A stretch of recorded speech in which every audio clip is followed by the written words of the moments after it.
that in touching the broken bodies of the poor, she was touching the body of Christ.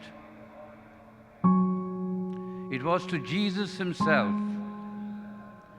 hidden under the distressing disguise of the poorest of the poor. Mother Teresa was beatified on October the 19th, 2003 in St. Peter's Square by Pope St. John Paul II. This year marks the 20-year anniversary of her beatification. Agnes Gonxha Bojaxhiu was born on August the 26th, 1910 in North Macedonia. As a nun, she chose the name Teresa to honor Saints Therese of Lisieux and Teresa of Avila.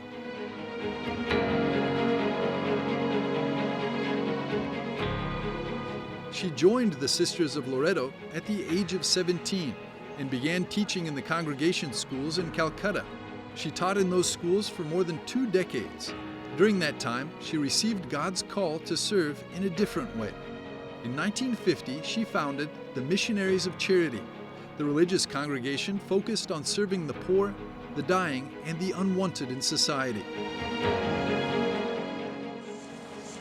My prayer for you is that you grow in the love of God, that you grow in holiness, in goodness, by this love for one another, that you make your family a home of love, of peace, of joy, that you make your neighborhood a place of love, of peace and joy. This is my prayer for you. He was also a vocal defender of the unborn and rallied against nuclear weapons.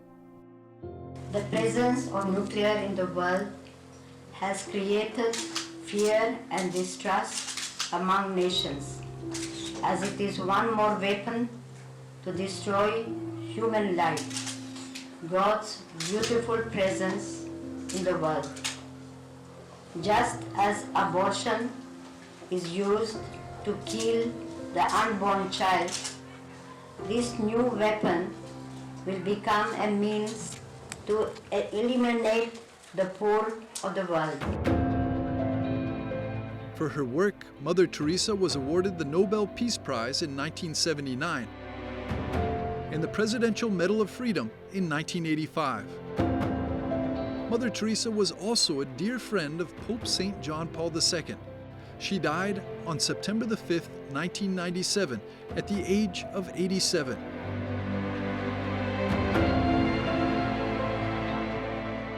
She was beatified only 6 years after her death.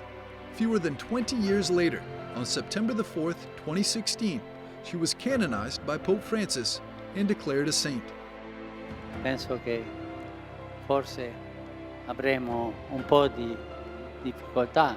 I think that perhaps we may have some difficulty in calling her Saint Teresa. Her holiness is so near to us, so tender and so fruitful, that we continue to spontaneously call her Mother Teresa. Continueremo a dirle Madre Teresa.